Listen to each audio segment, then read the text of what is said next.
never had a name worth remembering. The one my mother whispered over my cradle was erased by fire before I learned how to pronounce it. The one my regiment assigned me disappeared with the rest of my squad beneath the bombardment of a world whose name no Imperial archive would bother preserving. By the time I entered Lord Varkos' fortress in chains, I was The enemy is upon us. 884. We stand in the That Emperor's was name. enough for him. Do your duty Chaos and does die not care well. about names.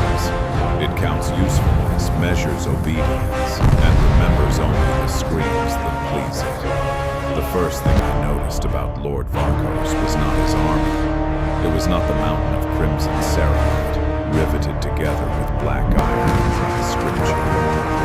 It was not the horn curving to the left side of his helmet, nor the axe resting across his shoulder. Its blade tall enough to split a man from skull to pelvis without slowing. It was the silence. We can't stay here. Every Chaos Get to the warlord crater, I had now! heard described by survivors was said to roar constantly, screaming praises We to secure dark this gods trench for the while drowning Emperor. worlds in blood. Varkos never shouted. He spoke quietly, almost gently. That made him far more terrifying. When he entered the slave pens, thousands stopped breathing. Not because they were ordered to, because they wanted to live another minute. He walked between the cages with the patience of a priest inspecting candles before a holy procession. Chains dragged behind him. The skulls fixed to his belt struck his thigh plates with soft, hollow knocks. He never looked hurried, and he never seemed angry. Sometimes he pointed. That was enough. The chosen slave vanished forever. Nobody asked where they went. Nobody wanted the answer. I was selected on the 82nd day. 2 warriors in rusted plate unlocked my cage and dragged me through the fortress. Their armor bore the 8-pointed star, but neither displayed the same markings. One had skin stretched across his chest plate. The other had covered his gauntlets in prayer strips written with blood. They argued about which of them would eat my heart when Varkos grew bored. I believed them. Most slaves chosen from the pens were taken to the foundries, the fighting pits, or the cathedrals beneath the fortress, where the walls screamed even when nobody was touching them. I was brought instead to the highest tower. Varkos waited beside a narrow window overlooking the ash plains of Caraxes. From there, the fortress seemed to rise from the center of a dead sea. Black dunes stretched beneath a sky stained red by industrial smoke. Columns of slaves moved between excavation pits, ammunition factories, and landing fields.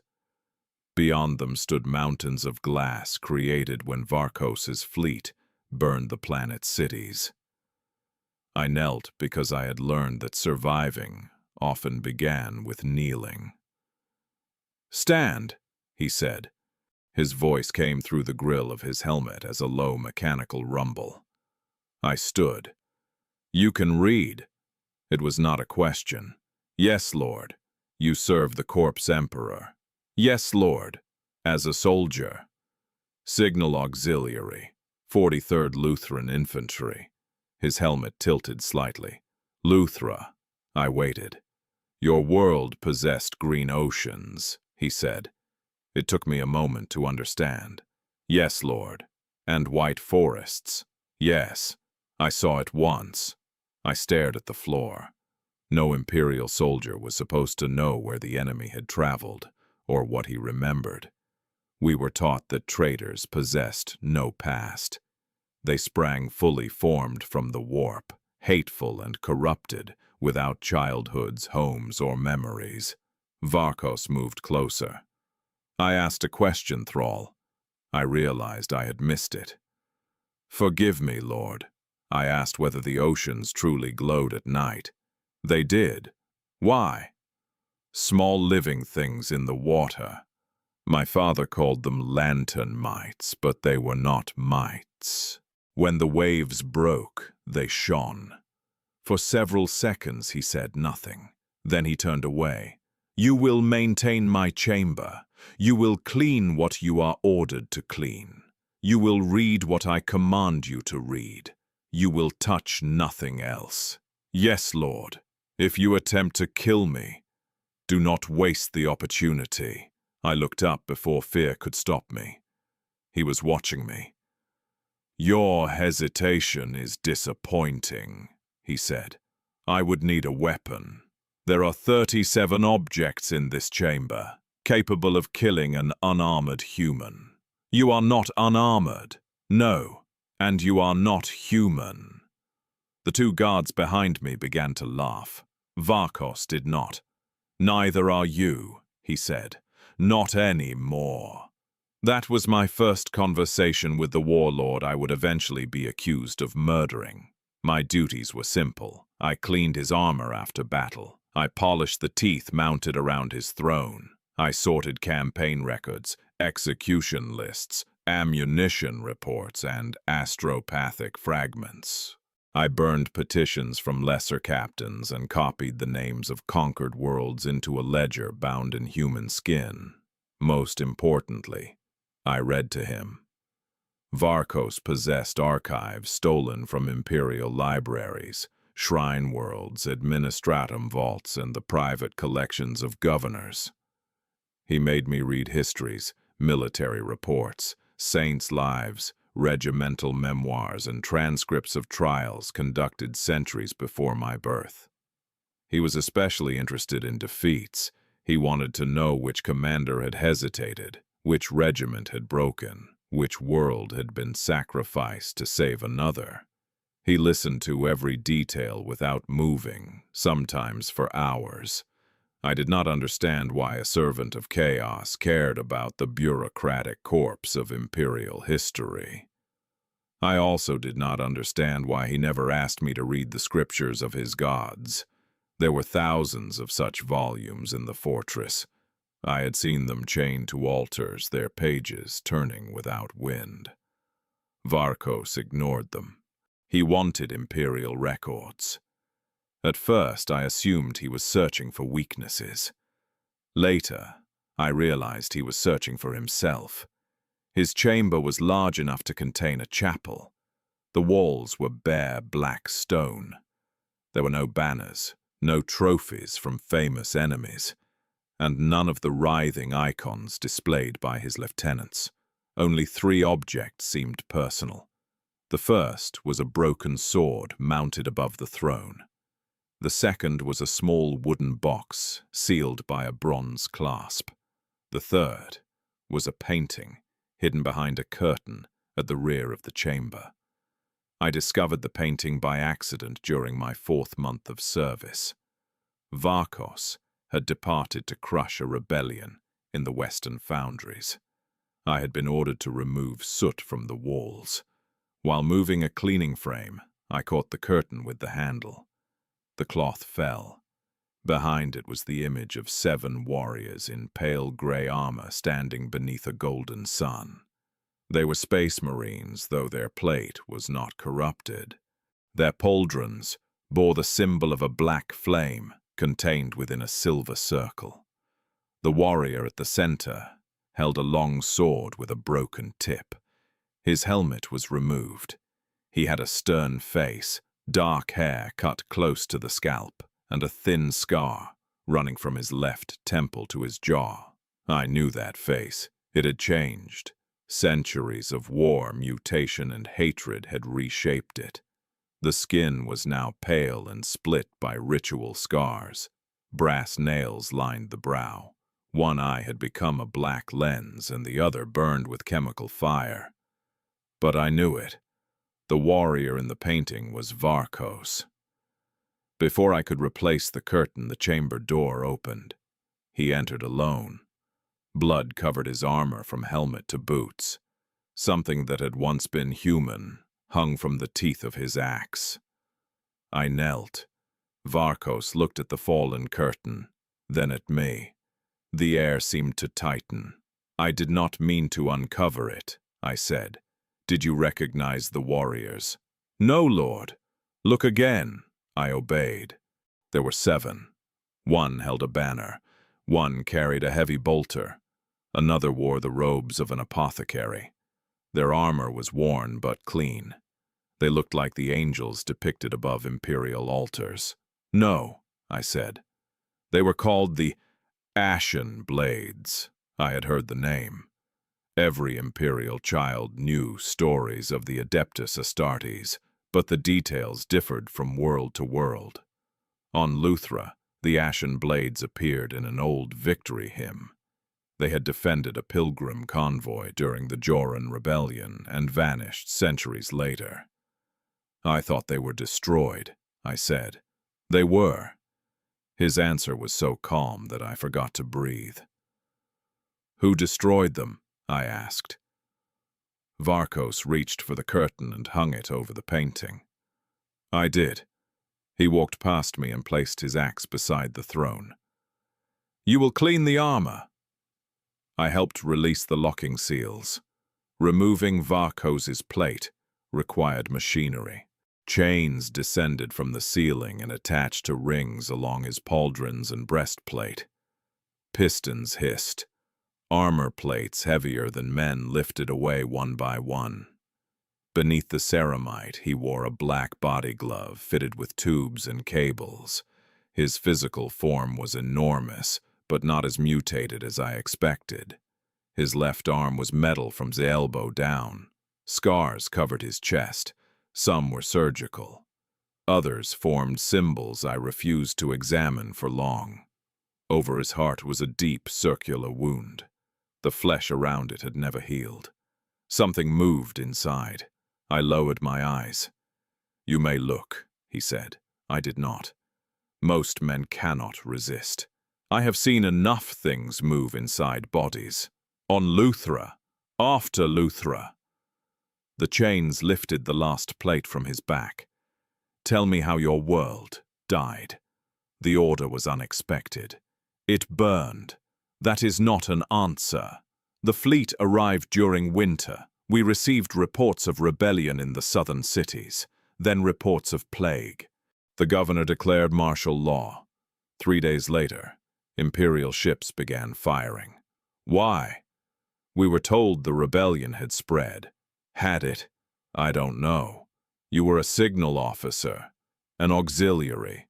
You heard transmissions." I kept scrubbing dried blood from the knee plate. He waited. Vhalos could wait longer than any living thing I had known. Silence was one of his weapons. It forced people to fill it. "There was no rebellion in our sector," I said. "No plague either. We were ordered to maintain position and await evacuation. Did evacuation come? No. What came? The 43rd Lutheran Infantry received orders to move toward the capital and assist Loyalist forces. The authorization codes were valid. We marched for 6 days. When we arrived, the capital was already gone. What destroyed it? Imperial bombardment. And then, new orders.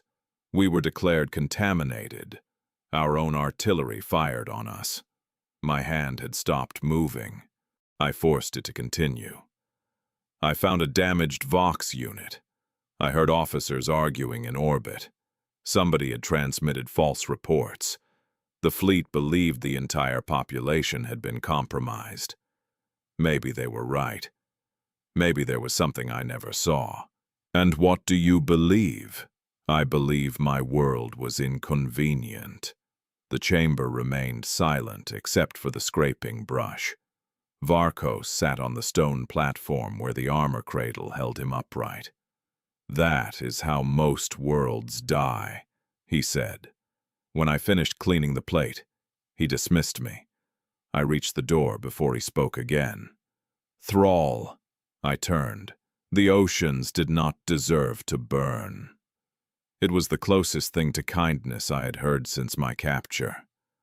That frightened me more than his cruelty would have. During my first year in the fortress, I saw Vhalos fight 3 times. The first was in the arena beneath the northern tower. A captain named Morgrath challenged him before the assembled warband. Morgrath, claimed Vhalos had grown weak. He accused him of delaying the invasion of the Helican sector and wasting time with archives and dead Imperial worlds. Morgrath was nearly as large as Vhalos. His armor was covered in hooks from which severed hands swung. He carried a chain glaive whose teeth screamed as though they felt hunger. Vhalos entered the arena without his axe. He allowed Morgrath to strike first. The chain glaive tore across Vhalos' chest plate, carving through brass and ceramite. The crowd roared. Vhalos caught the weapon on the second swing. He gripped the spinning teeth with one gauntlet.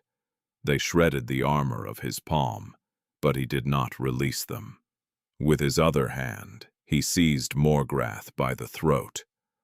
"Strength does not need an audience," Vhalos said. Then he squeezed. Morgrath's helmet collapsed. Blood burst through the grill. Vhalos dropped the corpse and walked from the arena while thousands screamed his name. He never looked at them. The second time I saw him fight was during an assault by the Iron Choir, a rival warband that descended through the polluted clouds in black dropships. Their warriors breached the eastern wall and reached the inner fortress before Vhalos responded. I was trapped in the archive hall with 6 other slaves. We heard bolter fire approaching.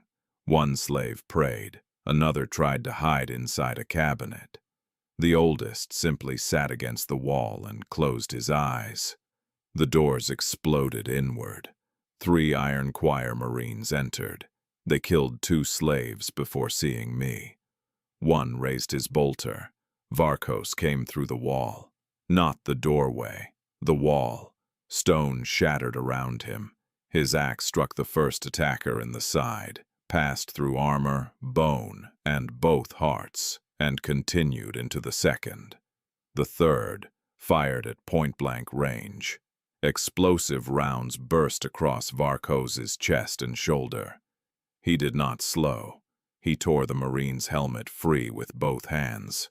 The head remained inside it. When the battle ended, more than 400 slaves had died. 17 of Vhalos' warriors lay broken across the fortress. I expected a celebration.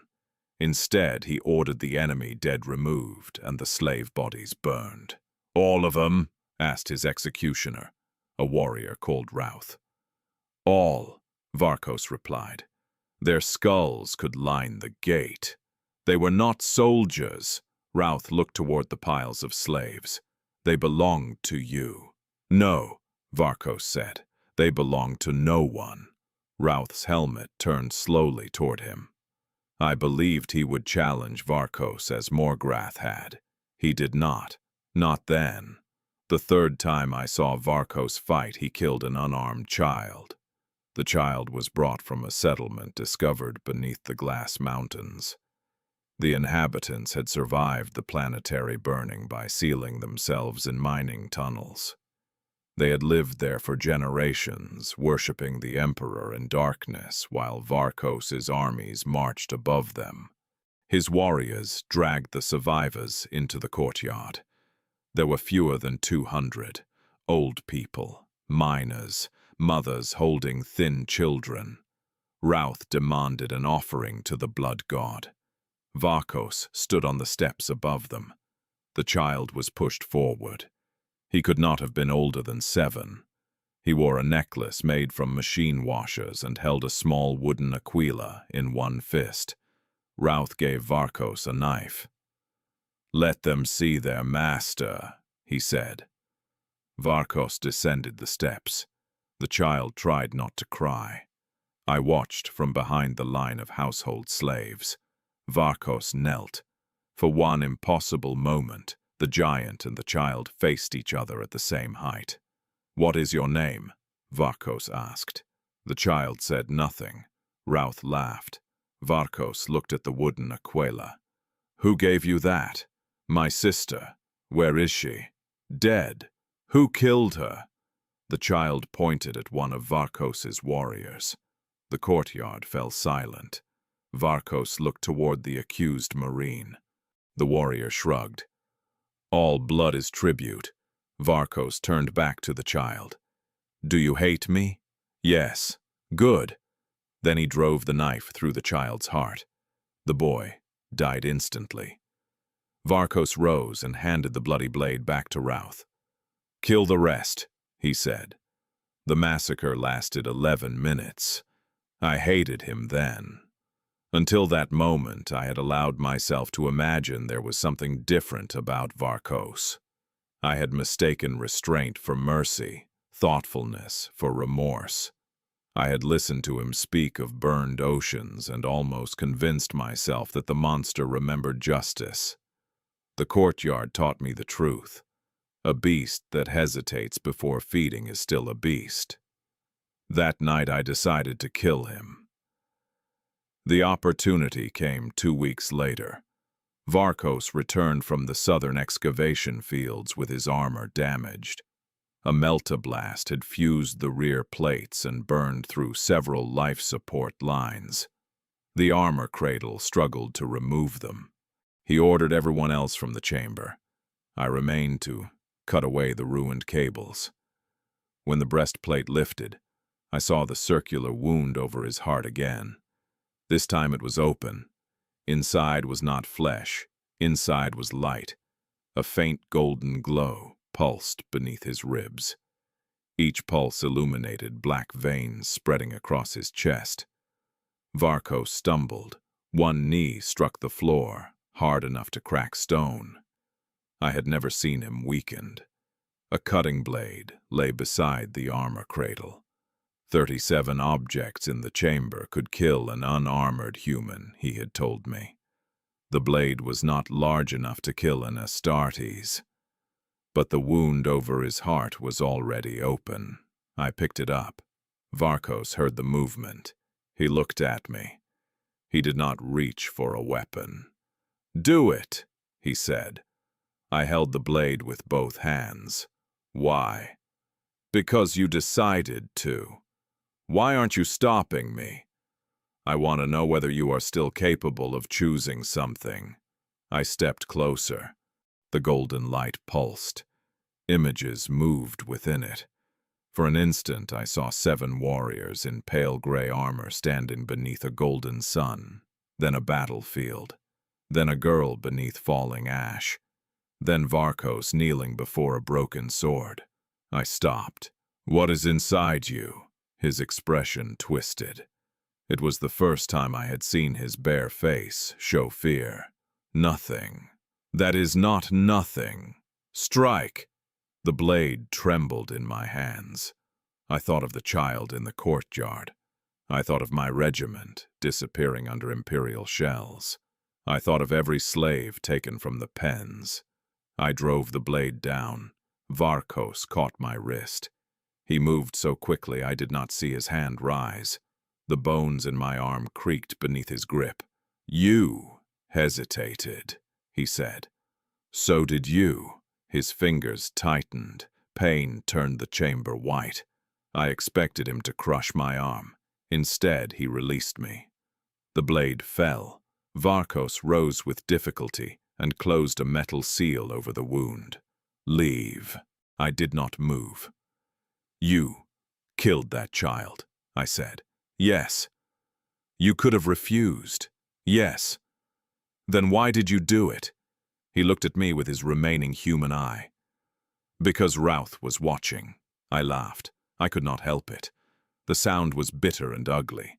The great Lord Vhalos was afraid of one of his captains. I was afraid of what would happen if they believed I had become weak. To you? To every world between here and the eye. They already kill everyone. No. They kill as they are ordered. They burn worlds according to strategy. They take prisoners because I require labor. They leave ships intact because I demand supplies. If Routh commands them, they will slaughter until nothing remains, including themselves.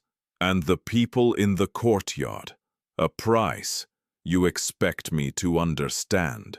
No. You could have killed Routh. I could kill him today. Another would rise tomorrow. So you murdered a child to preserve discipline. Yes, and that is supposed to make you better. No. His answer stole the next words from me. Vhalos bent, picked up the cutting blade, and placed it in my hand. Next time, he said, do not ask questions first. He dismissed me. I kept the blade. For the next 3 years, I served him and waited for another chance. Time behaves strangely in a fortress touched by the warp. Some nights lasted hours, others lasted for what felt like weeks. Clocks disagreed. Slaves aged at different speeds. One man entered the foundry at 19 and returned from the same shift with white hair and failing eyes. I marked time by campaigns. Vhalos conquered the moon of Edras. He broke the fortress monastery of St. Kellen. He boarded the Imperial cruiser Resolute Martyr and killed its captain on the command throne. He burned 3 agri-worlds, enslaved 2 hive cities, and destroyed a convent of the Adepta Sororitas after they refused surrender.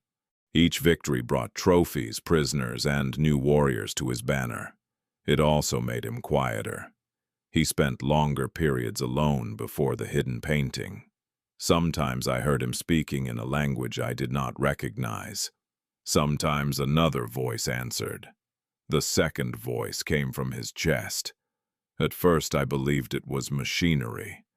Then I heard it say a name. Corvin. Vhalos struck himself hard enough to split the seal over his heart. The voice stopped.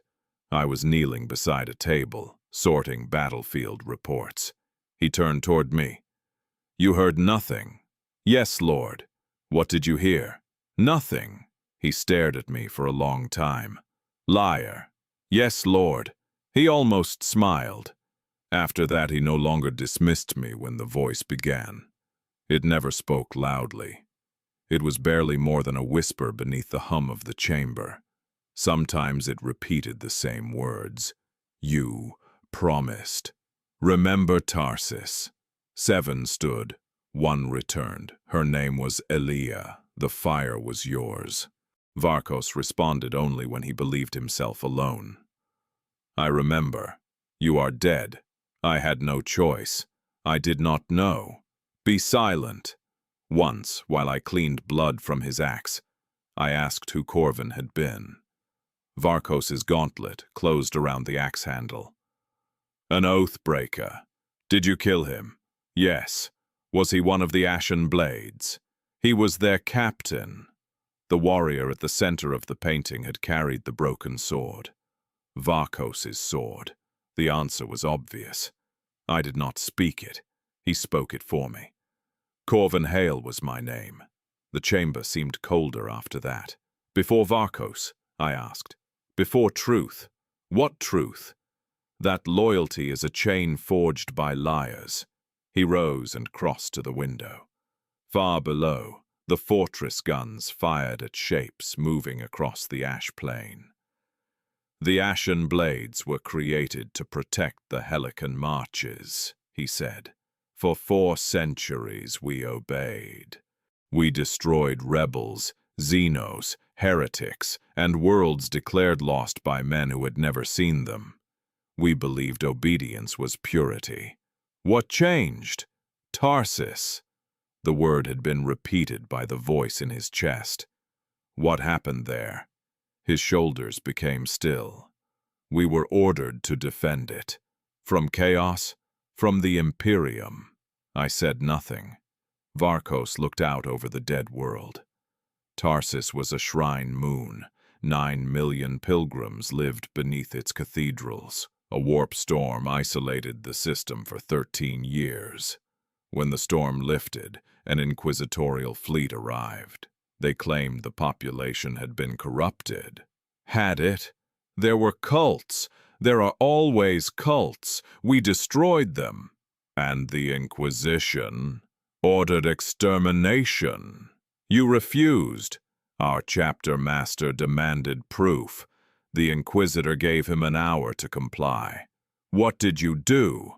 We opened fire on the inquisitorial fleet. The admission should have sounded like pride. It sounded like exhaustion. We believed we could save the moon, he continued. We believed other Imperial forces would support us when they learned the truth. None did. The Inquisitor declared us traitors. Regiments we had fought beside turned their guns on us. Ships carrying refugees were destroyed while broadcasting prayers. The voice in his chest whispered, "You abandoned the Eastern Gate." Vhalos struck the wound with his fist. The voice fell silent. "What was at the Eastern Gate?" I asked. He turned from the window. "Nothing that concerns you." It was the first time I knew he was lying. I began searching the archives. It took months. Vhalos guarded no single record of his past. The truth existed in fragments, scattered across thousands of files. A damaged campaign log from the cruiser Unbroken Vow. A list of censured chapters, a pilgrim's testimony copied before execution. Astropathic transmissions from Tarsus. I found references to the Ashen Blades. They had defended the Shrine Moon against Inquisitor Malvain's fleet. Imperial records called them corrupted. Witnesses described gray-armored giants carrying civilians toward evacuation sites, while Navy bombers attacked the roads. The chapter was destroyed. The records claimed no survivors. One file mentioned Captain Corvin Hale, commander of the Eastern Defense. His final transmission had been preserved. I listened to it alone. Static filled the archive chamber. Then a voice spoke. Vhalos' voice, but younger, clearer, human. "Eastern Gate is lost. Civilian columns remain in transit. We cannot hold." Another voice answered. "Maintain position, Captain Hale. Evacuation transports require 9 minutes. We have less than 3. Then purchase 6. Bolter fire thundered through the recording. Corvin shouted orders. The transmission broke apart. When it returned, he was breathing hard. "Enemy armor has breached the plaza. Where are the transports?" There was no answer. "Command, where are the transports?" Static. Then a different voice. Calm, official. "Captain Hale, evacuation has been cancelled. Fleet Command has initiated terminal cleansing. No, withdraw immediately. There are 400,000 civilians at this gate. They are compromised. They are children. Withdraw, Captain." "I will not." The recording ended in white noise. I searched for what happened next.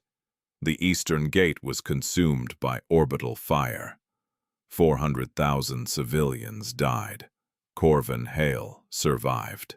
A later record, written by an inquisitorial interrogator, claimed he crawled from the ruins carrying a single child, a girl named Elia Ven, the same name whispered by the thing inside Vhalos. I found nothing else about her. When I returned to the tower, Vhalos was waiting. The wooden box sat open on the table before him. Inside was a child's toy soldier. It had been carved by hand and painted gray. Beside it lay a silver medal shaped like an Imperial aquila. One wing was melted. "You entered sealed archives," Vhalos said.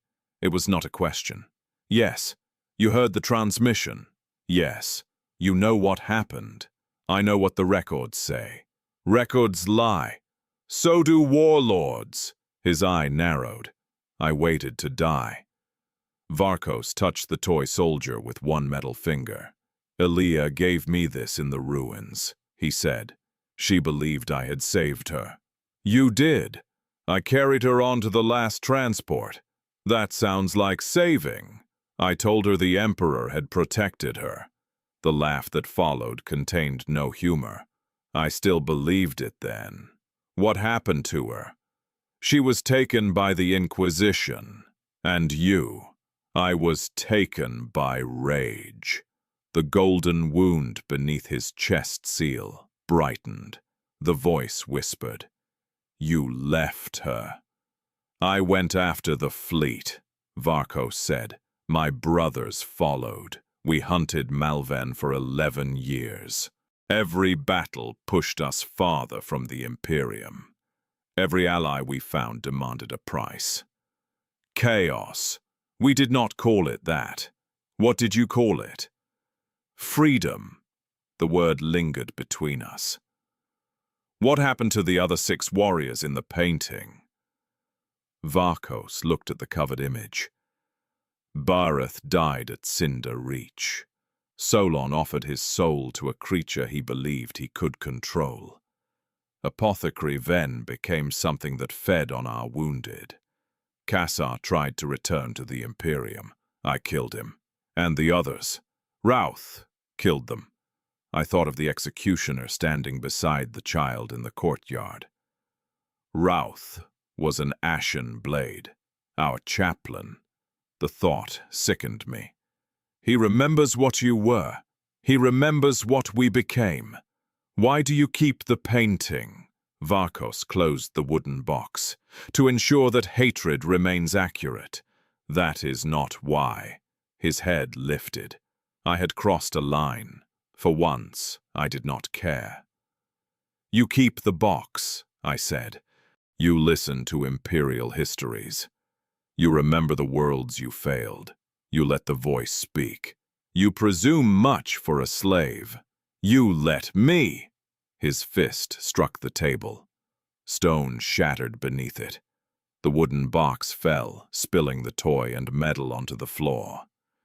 "Do not mistake tolerance for affection." "I don't. I could tear you apart. Yes. I could offer your soul to powers that would keep you screaming after your body turned to dust. Yes. Then why do you speak? Because you want someone to." Vhalos moved. His hand closed around my throat and lifted me from the floor. My feet kicked uselessly. His face was inches from mine. "You know nothing of what I want." I forced the words through his grip. "You want Corvin Hale to be dead." His fingers tightened. Blackness pressed inward. "But he isn't," I whispered. The golden light beneath his chest seal flared. Vhalos threw me across the chamber. I struck the wall and fell among broken stone. When I woke, the tower was empty. The toy soldier lay beside my hand.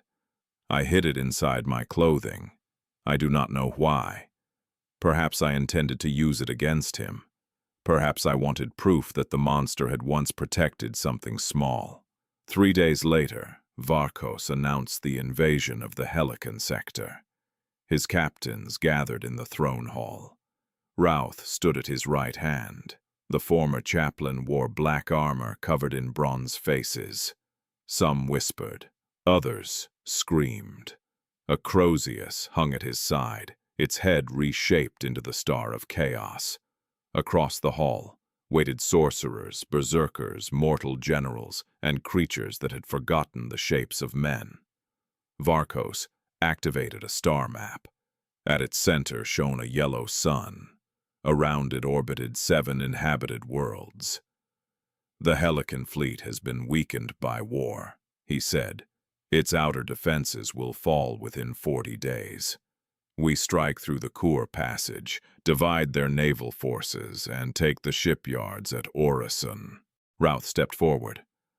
"And then we break the sector world by world, and Tarsus." The hall became still. The shrine moon had been rebuilt. Imperial records called it Tarsus Reborn, a symbol of faith restored after an ancient heresy. Vhalos looked at its image. "Tarsus will fall last." Routh's armor faces whispered. "Why?" "Because I command it. The gods demand the shrine's blood. The gods can wait." Several captains shifted. Vhalos noticed. His hand rested on the axe at his side. "Does another wish to command?" No one answered. Routh bowed. Never, my lord. I saw the lie in the angle of his head. So did Vhalos. The fleet departed Caraxes beneath a sky split by warp lightning. Vhalos' flagship was called Mercy of Knives. It had once been an Imperial battle barge named Oath of Dawn. Its original statues had been broken, but the outlines of saints remained visible beneath newer carvings. Chains wrapped the hull. Cathedral towers rose from its spine. Engines large enough to swallow cities burned blue as the ship entered the warp. More than 60,000 slaves worked aboard it. Most never saw a window. I remained in Vhalos' service. His chamber aboard the flagship was smaller than the tower on Caraxes, though still larger than the home in which I had been born. The hidden painting was secured to one wall. The broken sword hung above his command throne. The sword interested me more after learning his name. Its blade ended halfway down, jagged from some ancient impact. Imperial script remained visible along the fuller. Through ash, we endure. I had read the words in records of the ashen blades. Vhalos never touched the weapon. During the first weeks of the voyage, the thing in his chest grew louder. You are returning. She is waiting. Do not fail twice. Vhalos stopped sleeping. Chaos Space Marines do not sleep as humans do, but even they enter periods of suspended rest. Vhalos refused. He studied fleet reports and walked the observation galleries while nightmares moved through the ship. The warp made memory contagious. Slaves dreamed of Tarsus, though they had never seen it. They spoke of golden towers beneath a black sky. Some woke with ash in their mouths. Others carved the name Elia into their skin. One of Vhalos' captains tore out his own eyes after claiming a little girl was watching him through the walls. Routh called it a sign. The gods welcome our return, he said. Vhalos ordered the captain killed and burned. The first world in the Helican sector fell in 9 days. The second surrendered without a battle. At the third, Imperial defenders fought until their ammunition was gone, then charged Vhalos' forces with bayonets and mining tools. Routh demanded that every civilian be sacrificed. Vhalos refused. We require the manufactorums. Machines can be rebuilt. Time cannot. The blood god cares nothing for time. Then he is a poor strategist. Nobody laughed. Routh's gauntlet closed around his Crozius. Vhalos turned his back on him. It was an insult no sane warrior would offer. Routh endured it. I understood then that he was waiting for something larger than a duel. He wanted the warband to turn. The voice inside Vhalos understood, too. He will take them from you. Let him, Vhalos muttered. I was the only other person in the chamber. You do not mean that, I said. No. Then kill him. If I kill every traitor in my army, I will stand alone. You became a traitor because the Imperium murdered civilians. Now you command creatures who worship murder. Did you expect loyalty? Vhalos looked at me. You have grown bold. I have been waiting for you to kill me for 3 years. The fear becomes tiring. You think death ends fear. It ends waiting. He turned toward the broken sword. You still possess the blade. The cutting tool he had given me remained hidden in my clothing. Yes. Why have you not tried again? I have. His head turned. I showed him the device concealed in my sleeve. A tiny transmitter built from stolen Vox components, maintenance wire, and a power cell taken from his armor cradle. I have been transmitting your fleet position. Vhalos stared at it. My hand shook. Not from guilt, From expectation. I had imagined this moment for months. He would strike. I would die. Perhaps the signal would reach an Imperial ship. Perhaps it already had. He took the transmitter between two fingers. The metal collapsed. "You used the maintenance channel," he said. "Yes. The signal cannot penetrate the flagship hull. I altered the secondary array." "I know." My mouth went dry. "You knew. Since before we left Caraxes. Then why let me continue?" "To see who answered." He opened his hand. Fragments of the transmitter fell to the floor. "3 Imperial listening stations detected your signal. We destroyed 2. The 3rd transmitted a warning toward Tarsus. Everything I had done had helped him find Imperial positions. You used me. Yes. Why tell me? Because your usefulness has ended." I waited. Vhalos walked past me. "You will remain alive." "Why?" "You are angry." "I was angry before." "No. Before you hated me. Now you hate yourself." He paused at the chamber door. "That is a more honest hatred." After he left, the voice in the walls whispered. He wanted them warned. I stood alone, staring at the remains of the transmitter. "Why?" I asked. No answer came. The invasion continued. Orison's shipyards burned for 6 days. Vhalos captured enough vessels to double the size of his fleet. Imperial forces retreated toward Tarsus Reborn. The closer we came to the Shrine Moon, the less stable Vhalos became. He began removing parts of his corrupted armor. First the horned helmet, then the trophy chains, then the brass plates engraved with the names of dark gods. He ordered me to open sealed storage vaults beneath the armory.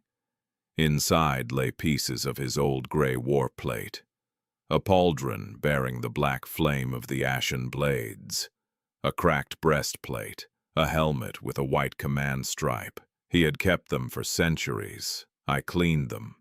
The original color emerged beneath dust and dried blood. Vhalos watched in silence. "Why now?" I asked. "Because Tarsus remembers symbols." "Do you intend to wear it?" "No."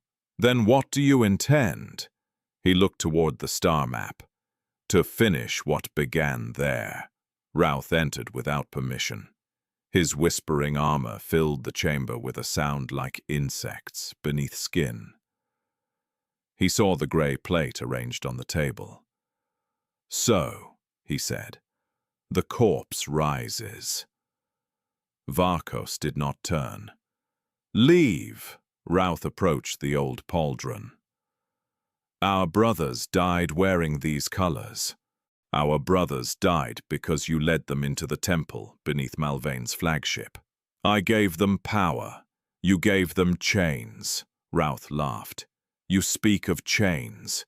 You who once wore the Emperor's leash with pride. I broke mine. No, you changed masters." The golden wound beneath Vhalos' chest seal brightened. Routh noticed. He reached toward it. Vhalos seized his wrist. The chamber trembled. "You will not touch me," Vhalos said. Routh leaned closer. "I know what lives in there." "Nothing lives in there. Your last lie." For several seconds neither moved. Then Routh withdrew his hand. "The conscience engine wakes," he said. "The gods promised it would." I had never heard the phrase. Vhalos' expression hardened. "Get out." Routh looked at me. "Has he told you, little thrall? Has he told you what we placed inside him?" Vhalos drew his axe. Routh stepped backward, laughing. "At Tarsus, then," he said, "where every promise is paid." He left. I waited until the doors closed. "What is the conscience engine?" Vhalos did not answer. The voice inside his chest whispered, "Ask the dead." That night I entered the flagship's forbidden decks. The lowest levels of mercy of knives belonged to things even Vhalos' warriors avoided. Mutant priests tended engines that drank blood. Possessed machines crawled through maintenance tunnels. The walls sweated black fluid that whispered the names of anyone who touched it. I followed Routh. He descended into the former librarium, where the ashen blades had once stored relics and gene seed records. The chamber had been transformed into a temple. Thousands of human faces covered the walls. Not images, faces, preserved skin stretched over metal frames. Each mouth moved in silent prayer. At the center stood a black sphere suspended by chains. Routh knelt before it. "You feel him weakening," he said. Something answered from inside the sphere. Its voice entered my thoughts without passing through my ears. He returns to the wound. "The slave encourages him. The smallest blade can open the deepest scar. Shall I kill it? No. The slave is the witness." Routh lowered his head, and when Vhalos refuses the offering, then the warband will see him kneel. "And I will command. You will serve." Routh's hands tightened. "I have served long enough." The sphere laughed inside my skull. "You have never done anything else." I retreated before they sensed me. On my way back, the ship changed. Corridors stretched beyond their proper length. Doors opened onto the ash fields of Tarsus. I saw civilians running beneath a burning sky. Gray-armored space marines carried children toward transports. One warrior stood at an eastern gate. Corvin Hale. His armor was shattered. Blood covered his face. He held the broken sword in both hands. 400,000 people waited behind him. Enemy tanks advanced through the plaza. "Where are the transports?" he demanded. The sky answered with fire. The vision vanished. I found myself kneeling in a maintenance corridor. A little girl stood before me. She wore a torn pilgrim's robe. Ash covered her hair. In her hand was a wooden soldier. "You took it," she said. I could not speak. "He needs it. Elia." She looked toward the upper decks. "They put us inside him." "Who?" "All of us." The corridor lights flickered. Her face changed. For an instant, she was a child, then an old woman, then a burned corpse, then thousands of faces speaking through one mouth. "Give it back before Routh opens the gate." The vision disappeared. I returned to Vhalos' chamber. He was waiting without armor. The broken sword lay across his knees. "You went below," he said. "Yes." "You saw the sphere?" "Yes." "What did it tell you?" "Nothing." I heard it speaking to Routh. "What did you see afterward?" I hesitated. Vhalos rose. "What did you see?" "Elia." The golden wound opened. Light spilled across his chest. Voices filled the chamber. "Not one, thousands. You promised. You carried one. You abandoned the rest. You live because we died." Vhalos roared. It was the first time I heard him raise his voice. He drove the broken sword into the floor and clutched the wound with both hands. Golden light poured between his fingers. Faces appeared beneath his skin. Men, women, children, all burned. I backed away. "What did they do to you?" I asked. Vhalos fell to one knee. "After Tarsus, we boarded Malven's flagship. We found no Inquisitor. Only Routh and the thing he had summoned. The sphere. A shard of something older than mankind. It feeds on guilt. Routh believed it could turn remorse into strength. The conscience engine. He opened me and placed it beside my hearts." The voices screamed. Vhalos forced the metal seal closed. "For centuries it has fed me every death," he said. "Every face, every choice. Pain became rage. Rage became power. The more I killed, the stronger it grew. And the golden light, the part that refuses to forget. You could remove it. No. Why? If the shard leaves me, every soul bound to it will be consumed by the sphere below. How many? Vhalos looked at me. Every person who died at the eastern gate. 400,000. And every one you killed afterward? Yes. The scale of it emptied the room of air, all inside you. Not souls as priests understand them, impressions, final memories, fear, accusation, the echo of death. Your conscience, my weapon. That is what Routh made you believe. Vhalos stared at the old blade. Belief is irrelevant. It made me strong enough to destroy Malvain's fleet. Did you find the Inquisitor? Yes. What did you do to him? Vhalos' face became expressionless. I kept him alive for 97 years. I did not ask for details. Did it help? No. The answer came immediately.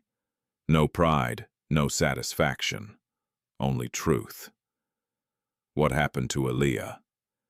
Malvain used her testimony to prove we had corrupted the civilians. He made her speak before an Imperial tribunal. She refused to condemn us. A softness entered his voice that I had never heard. She said Captain Hale had saved her. She said the Ashen Blades were loyal. What did they do? Declared her corrupted. The voice inside him whispered, "You left me again." They executed her, I asked. No. She escaped before sentencing. A group of pilgrims hid her. She lived. How do you know? Because she is still alive. I thought of the shifting face in the corridor. A human cannot live for centuries. Not unchanged. He activated the star map. Tarsis Reborn appeared above us. A cathedral complex covered much of the moon's northern continent. At its center stood a tower marked with an Imperial symbol. The people of Tarsis began worshipping her, Vhalos said. The child who survived the traitor angels. The witness who defended the Emperor's justice, even when his servants condemned her. They call her Saint Elia of the Ashen Gate. She became a saint. She became useful to the Imperium. Yes. Does she know you are Corvin? She knows. Then why return? Vhalos looked at the moon. Because she has been calling me. The final battle for Tarsis Reborn began with silence. No planetary guns fired when our fleet entered range. No defense ships moved to intercept. The moon waited beneath us, covered in golden lights. Routh called it surrender. Vhalos called it a trap. Both were right. When Mercy of Knives approached orbit, the Imperial fleet emerged from behind the system's gas giant. Battleships, cruisers, carriers, and hundreds of smaller vessels translated into real space together. They had followed my warning. Vhalos had known they would. The void became fire. Torpedoes crossed the darkness. Lance batteries carved through armor. Ships died with thousands aboard, their burning hulls turning slowly above the moon. Mercy of Knives drove directly toward Tarsis. Routh demanded command of the fleet. Vhalos refused. You knew they were waiting, Routh said over the Strategium channel. Yes. You allowed the slaves signal. Yes. You have betrayed us. Vhalos stood before the tactical display, wearing his crimson armor without the horned helmet. Did you believe we were not traitors already? Routh raised his Crozius.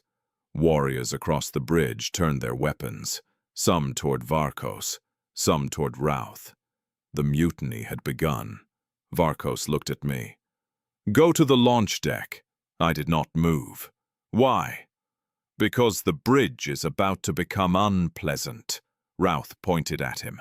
He goes nowhere. The witness remains. The faces on Routh's armor screamed. Vhalos drew his axe.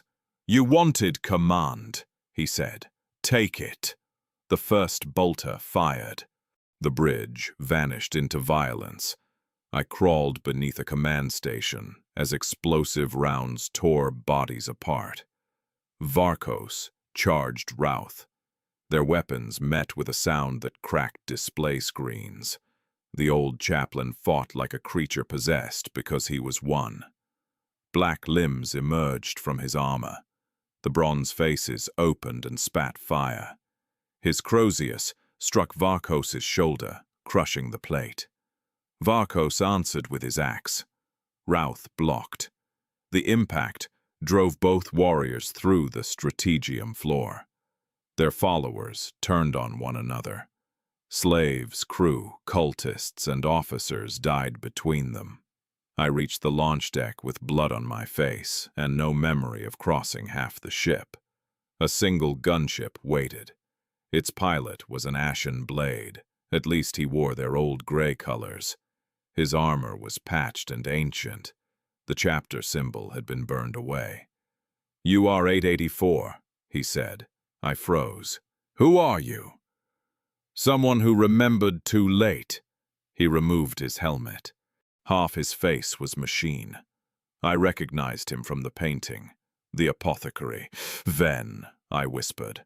"Once." "Vhalos said you became a monster." He was correct. He looked toward the ceiling as the flagship shook. "But monsters may still choose where they die." The gunship doors opened. "Get aboard." "Why?" "Because Corvin ordered it." The use of Vhalos' old name sounded like a prayer. We launched while the flagship tore itself apart. Through the viewport, I saw fires spreading across Mercy of Knives. Escape craft streamed from its bays. Some carried Routh's warriors. Others were destroyed by Imperial fighters. Vhalos' voice came through the gunship Vox. "Ven, Captain, take the thrall to the cathedral." "Understood. Do not call me Captain." The apothecary almost smiled. "As you command, Captain." A thunderous impact sounded through the transmission. Routh laughed in the background. Vhalos' signal ended. We descended toward Tarsus. The moon's defenses did not fire on us. Thousands of pilgrims filled the plains around the central cathedral. They stood beneath banners, depicting a young girl holding a wooden soldier. Imperial troops had formed defensive lines. But they did not aim at our gunship. They had been ordered to let us land. The cathedral doors opened. A woman waited within. She looked ancient. Her body was supported by a golden life-sustaining throne. Cables entered her spine and skull. Machinery surrounded her like the folded wings of an angel. Her skin was thin, almost translucent, yet her eyes were clear. Saint Elia, Imperial priests knelt around her. Sisters of battle stood with weapons ready. An inquisitor in white armor approached us. Apothecary Ven raised his hands. "I come under truce." "You come as a traitor," the inquisitor said. "I have been called worse by better." The sisters aimed their bolters. Elia lifted one finger. They lowered them. Her gaze found me. "You brought it." I reached inside my clothing. The wooden soldier had remained with me through everything. I placed it in her hand. She smiled. I wondered where Corvin had hidden it. "He did not hide it. I stole it." "Then perhaps you were meant to." Apothecary Ven looked toward the sky. "He is coming." The cathedral trembled. A crimson shape fell through the ceiling. Vhalos struck the central aisle hard enough to shatter marble. His armor was ruined. One arm hung uselessly. His axe blade had broken. Blood poured from wounds across his body. He rose, Imperial weapons aimed at him from every direction. Behind him descended Routh. The old chaplain no longer resembled a space marine. His armor had opened like an insect shell. Black wings unfolded from his back. The faces across his body shrieked prayers. Horns split his skull. Warp fire poured from his mouth. Imperial troops fired. Bolter rounds vanished into the darkness surrounding him. Routh spread his arms. "The witness and the coward," he said. "Together at last." Vhalos looked at Elia. For the first time since I had known him, he seemed small, not in body, in certainty. Elia held up the toy soldier. "Hello, Corvin." Vhalos flinched. The name struck harder than Routh's weapon had. "Do not call me that." "Why? He died." "No, I killed him." "You tried." Routh landed behind Vhalos. "Enough." Black chains erupted from the floor and wrapped around Vhalos' limbs. The golden wound in his chest tore open. 400,000 voices screamed. The cathedral windows shattered. Pilgrims outside fell to their knees. Routh reached into the wound. Vhalos roared and tried to strike him, but the chains tightened. "The conscience engine belongs to the gods," Routh said. "Every soul you carried, every regret you fed, every death you caused, give them to me." Golden light flowed from Vhalos' chest into Routh's hand. Faces appeared in the air. The dead of Tarsis. The soldiers of Luthra. The child from the courtyard. Thousands more. They circled the cathedral like a storm. Elia watched without fear. Vhalos looked at her. "I could not save them," he said. "No," she answered. "I could not save you." "You did. They took you, and I survived. Because of what they made you. Because you carried me through the fire." Routh pulled harder. The black sphere rose through the cathedral floor. It had followed us from the flagship. Chains of shadow connected it to Vhalos' wound. A doorway opened across its surface. Beyond it waited something vast, something with countless eyes. The dark god's servant pressed against reality. The Sisters of Battle opened fire on the sphere. Their shells dissolved before reaching it. Priests screamed litanies. The Inquisitor ordered the cathedral evacuated. Nobody moved. Routh laughed. "You see, Corvin, this is what your guilt was always for. Not redemption, not memory, a gate." Vhalos' body began to collapse. The black veins across his chest widened, his skin split. Golden light poured out faster. I still carried the cutting blade, the same tool he had given me years before. The weapon with which I had failed to kill him. I ran toward the chains. Routh saw me. One of his black limbs struck. Apothecary Ven stepped between us. The blow passed through his chest. He gripped the limb with both hands. "Now," he said. I drove the cutting blade into the nearest chain. The edge broke. The chain did not. Routh pulled his limb free from Ven, tearing the apothecary in half. Ven fell at the base of the altar. His hand touched the symbol on his old pauldron. "Through ash," he whispered. Then he died. Routh turned toward me. "You thought a slave could kill a god?" "No," I said. "I thought he could." I threw the broken cutting blade to Vhalos. He caught it. For an instant, nothing happened. Then he laughed. Not the cold sound I had heard before. A true laugh, a human laugh. "You still hesitate," he said. "I learned from you." The voices circling the cathedral changed. Their screams became words. "Corvin, Captain, remember."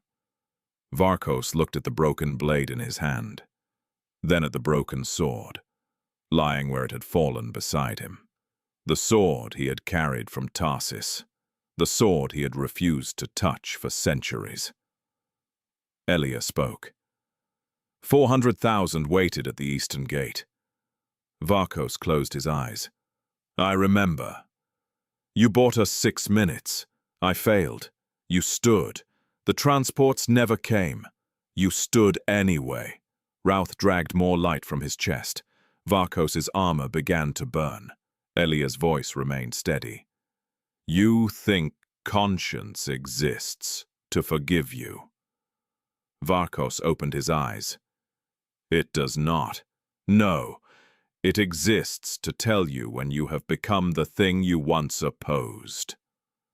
The child from the courtyard appeared among the golden faces. He still held the wooden aquila. Vhalos looked at him. I killed you, he said. The child nodded. Why are you here? The apparition pointed toward Routh. Not vengeance, choice. I understood before Vhalos did. The dead could not absolve him. Nothing could. His final act would not restore Luthra, Tarsus, or the millions he had murdered. There would be no balance, no clean redemption, no divine declaration that the monster had secretly remained a hero. There was only another gate, another crowd waiting behind him, another 3 minutes that had to become 9. Vhalos reached for the broken sword. Routh tightened the chains. You are mine, the demon said through him. Vhalos' gauntlet closed around the hilt. No, he answered. He pulled the sword free. The old Imperial blade ignited. Golden fire ran along its broken edge. The black chains cracked. Routh screamed. Vhalos rose. His crimson armor burned away from him, exposing fragments of gray beneath. Not because he had become pure. Not because the warp released him. Because he chose pain over obedience. The conscience engine tore wider. The thing beyond it pushed one immense hand through the gate. Vhalos charged. Routh swung his Crozius. The weapon shattered the old sword. Vhalos continued with the hilt in his hand. He drove the broken metal into Routh's chest. The demon laughed. That cannot kill me. I know, Vhalos said. He opened the seal over his own heart. Golden light engulfed them both. Every face circling the cathedral rushed inward. 400,000 dead from the eastern gate. Millions from worlds Vhalos had burned. Soldiers, slaves, pilgrims, and children. Not souls seeking vengeance. Memories demanding recognition. Routh screamed as they entered him. For the first time, he felt everything Vhalos had carried. Every death, every betrayal, every excuse. The weight crushed his laughter. The demon inside him tried to flee. Vhalos held him. You wanted my conscience, he said. Take it. The black sphere split. The doorway began to collapse. The hand reaching through it clawed at the cathedral floor. Marble, bodies, and machinery were dragged toward the opening. Elia's throne tipped. I caught one of its support rails. Imperial soldiers joined me. Vhalos looked across the storm. His face was Corvin Hale's again, not younger, not healed, simply recognizable. Elia, he said. She held the wooden soldier against her chest. You kept your promise, she answered. No, you came back to destroy you, but you did not. The doorway narrowed. Routh clawed at Vhalos' arms. Release me! Vhalos looked at the pilgrims, soldiers, and slaves filling the cathedral. At all the people standing behind him. The eastern gate again. This time the transports had arrived. This time there was somewhere to send them. Go, he said. The Inquisitor gave the evacuation order. People fled. I remained. Vhalos saw me. Thrall, I have a name, I said. Then use it. I tried to remember. For years I had carried only a number. Before that, a military designation. Before that, a name spoken beside glowing oceans. Jonas, I said. The sound felt unfamiliar. Vhalos nodded. Jonas of Luthra. Yes. Tell them what happened. They will say I killed you. Did you? I looked at the broken blade on the floor. No. Good. The gate collapsed another meter. The demon beyond it roared. Vhalos' body began to come apart in golden fire. "Go," he repeated. I turned toward the cathedral doors. Routh's voice followed me. "Corvin, you cannot escape what you are," Vhalos answered. "I am not escaping." The light became a sun. The cathedral vanished behind me. I woke beneath rubble outside the northern wall. Half the structure had collapsed. The black sphere was gone. So was Routh. So was Vhalos. Only the broken sword remained. Imperial troops found me holding it. That was why they believed I had killed him. The Inquisitor ordered my immediate execution. Saint Elia intervened. "He is the witness," she said. The word protected me for exactly 6 days. During that time, Imperial authorities questioned me without rest. They wanted names, fleet positions, warp routes, fortress coordinates, and everything I knew about Vhalos' surviving warband. I answered. They did not want to hear what had happened in the cathedral. Their version was simpler. A nameless Imperial slave infiltrated the traitor's household, sabotaged his fleet, and struck the killing blow during the Battle of Tarsus Reborn. The Emperor's light guided the slave's hand. Saint Elia banished the demon. Imperial faith triumphed. They offered to give me a medal, the same shape as the melted silver Aquila Vhalos had kept in the wooden box. I refused. The Inquisitor questioned me personally after that. "You deny killing the traitor," he said. "Yes. Hundreds saw you enter the cathedral with him. Hundreds saw what happened. Witnesses saw you carrying his sword. After he died, you had motive. So did half the galaxy." The Inquisitor leaned across the table. "Saint Elia claims Corvin Hale resisted the demon. He did. Corvin Hale died centuries ago. So he believed. Vhalos was a murderer, heretic, and enemy of mankind. Yes. He burned Imperial worlds. Yes. He slaughtered children. Yes. And you expect me to record that such a creature experienced remorse? I do not care what you record. Remorse does not erase guilt. I never said it did. Then why defend him? I am not defending him." The Inquisitor studied me. "What are you doing?" "Telling the truth." He sat back. "That is often more dangerous." I smiled. I learned that from him. The official account of the battle was transmitted across the sector. Thrall, 884, became Jonas the Faithful. They created a story about me. In it, I had never served Vhalos willingly. I had never cleaned his armor, read to him, or stood silently while children died. I had never failed to strike when his heart lay open before me. They removed every hesitation. The Imperium prefers its heroes without hesitation and its monsters without memory. Saint Elia died 19 days after the battle.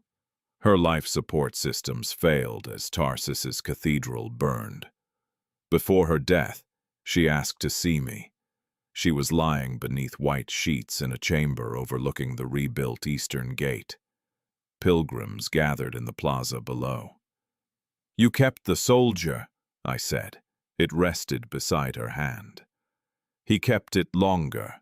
Why did you call him back?" "Because the gate beneath the cathedral was opening. You knew. I dreamed of it for centuries. Routh bound the conscience engine to this place when Tarsus burned. Corvin carried one half. The shrine carried the other. So Vhalos had to return. Yes. Did you know he would destroy it? No. Then why trust him? I did not trust Vhalos. Corvin. She looked toward the plaza. I trusted that he would hate himself enough to listen. That does not sound like faith. It is the only kind I have ever understood. I sat beside her. Did he redeem himself? Elia's eyes hardened. No. The answer surprised me. He murdered more people than either of us could count, she continued. One final act does not wash their blood from his hands. Then what did it mean? It meant the killing stopped. Nothing more. Is that not enough? I looked at the wooden soldier. I wanted him to be different from the others. He was. He still became one of them. Yes. He knew what he was doing. Yes. And he did it anyway. Yes. I felt anger rising. At the end, he simply chose to die. That was easier than living with it. Elia studied me for a long time. Perhaps. That is all. What answer would satisfy you, Jonas of Luthra? I don't know. Then stop demanding one from the dead. She died before sunrise. The Inquisition took her body. They said it would be preserved beneath the new cathedral. They took the wooden soldier, too. I never saw it again. My execution was scheduled for the following morning. Officially, I was accused of prolonged exposure to corruption, unauthorized use of military communications, possession of heretical knowledge, and possible psychic contamination. Unofficially, I knew too much about the saint and the monster. A priest came to my cell and asked whether I wished to confess. I told him I had already confessed to an inquisitor. He said truth spoken without repentance was not confession. I told him repentance spoken without truth was only performance. He left. An hour before dawn, explosions shook the prison. At first, I believed Vhalos' surviving warriors had attacked Tarsus. Then my cell door opened. A woman in the uniform of the Imperial Navy stood outside. She wore the insignia of the resolute martyr, the cruiser Vhalos had captured years before. Jonas of Luthra, she asked. That depends. On what? Whether you are here to execute or rescue me. Neither. I am here to repay a debt. She released my restraints. Her name was Captain Mara Ven. Apothecary Ven had been her ancestor, taken as a child aspirant more than 3 centuries earlier. Before the battle, he had transmitted records of the Ashen Blades to surviving members of his family. Among those records were Vhalos' true orders. He had not entered the Helican sector to conquer it. He had engineered his own defeat. He allowed my signal to warn Tarsus. He divided his fleet so Imperial forces could destroy isolated elements. He placed loyal officers in positions where Routh's followers would kill them during the mutiny. He ensured that the warband's largest ships entered orbit with compromised reactors. It was not redemption. It was extermination. Vhalos had spent decades building an army he knew could never be controlled forever. Then he brought it home to die. Captain Ven led me through maintenance tunnels beneath the prison. Naval personnel, loyal to her, had disabled surveillance systems and delayed the execution detail. Where are we going? I asked. To orbit. The Inquisition will hunt you. They already do. Why risk this?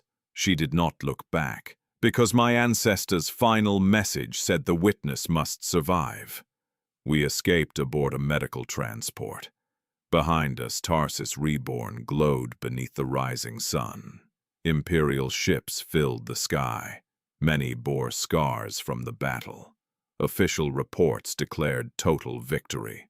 They were wrong. Vhalos' warband survived in fragments. Captains fled into the warp. Cults remained on conquered worlds. Routh's body was never found. Some claimed his spirit still whispered through the ruins of Mercy of Knives. Chaos is not defeated by one act. Neither is the Imperium healed by one truth. Captain Ven brought me to a listening station beyond the Helican border. It had been abandoned after the invasion. Its astropathic array still functioned. There I found Vhalos' final transmission. It had been sent moments before he entered the cathedral. The message was addressed to me. There was no image, only his voice. Jonas of Luthra, you once asked why I killed the child in the courtyard. I told you I feared what would happen if my warriors believed me weak. That was true. It was not the whole truth. I killed him because part of me wanted to. Remember that. Do not make a martyr of me. Do not say Corvin Hale returned and defeated Vhalos. They were not separate men. Every oath belonged to me. Every murder belonged to me. Every excuse was mine. I remembered the Eastern Gate during every massacre. I remembered Elia every time I ordered a child killed. Memory did not stop me. Conscience did not make me good. It only ensured that I understood what I had become. For centuries I believed that understanding was punishment enough. It was not. A man can recognize evil in himself and still choose it. That knowledge does not absolve him. It condemns him more completely. If I stand at the gate again, it will not erase the times I walked away. If I save one life, it will not restore those I destroyed. Tell them that. Tell them I was not redeemed. Tell them I finally stopped. The transmission ended. I listened to it many times. Then I activated the station's long-range Vox array. Captain Venn warned that broadcasting the message would reveal our position. I did it anyway. The first transmission went toward the Helican sector. The second, toward the worlds Vhalos had conquered. The third, into the dark between Imperial systems, where merchant ships, patrol vessels, pilgrims, and perhaps traitors might hear it. I sent his words. Then I told the rest. I spoke of the slave pens, the child in the courtyard, the worlds burned by Imperial decree, and those burned by Vhalos' command. I spoke of Corvin Hale at the Eastern Gate and Lord Vhalos before the Conscience Engine. I did not call him a hero. I did not call him a victim. I named every crime I knew. I named every excuse. And at the end, I told them how he died. The Imperium jammed the signal after 7 hours. 7 hours was enough. Copies spread. Some Imperial priests declared the recording heresy. Others altered it into a sermon about the Emperor's mercy. Chaos warbands claimed Vhalos had ascended and that his sacrifice opened a hidden path to godhood. Both lies were easier than the truth. The truth was that a monster remembered he had once opposed monsters. The truth was that he continued killing long after he understood. The truth was that conscience did not save him. It tormented him, accused him, and waited. At the final gate, when everyone expected another massacre, he listened. People still ask whether I killed Lord Vhalos. Imperial records say I did. Statues show me holding the broken sword above his body. On Tarsis, pilgrims leave wooden soldiers beneath my carved image. They call me Jonas the Faithful, the slave who struck down a giant. They are wrong. I had the chance to kill him years earlier. His armor was open, his heart lay before me. I held a blade in both hands. I hesitated. Perhaps I was weak. Perhaps I wanted answers. Perhaps some part of me already understood that death was not the only way a monster could be defeated. When the moment finally came, I did not drive the sword into him. I did not break his hearts.